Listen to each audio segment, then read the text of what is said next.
heard a train, and I think I heard a barge as well coming.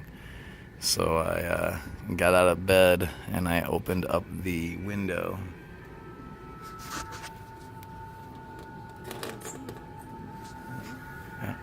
The train is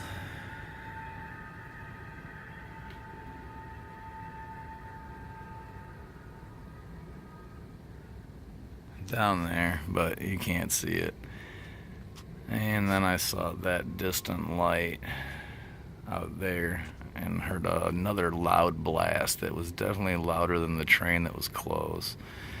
So I'm pretty sure that the bright light in the distance way out there's a barge coming in.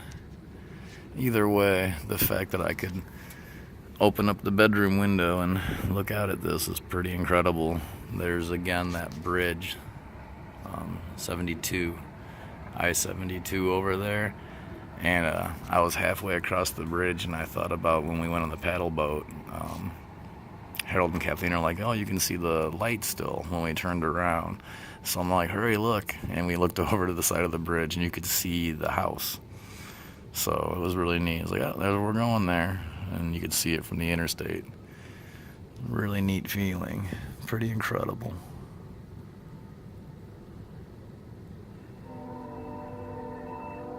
Most kind people I've ever met in my life to let us come enjoy something like this. It's a once-in-a-lifetime opportunity, and I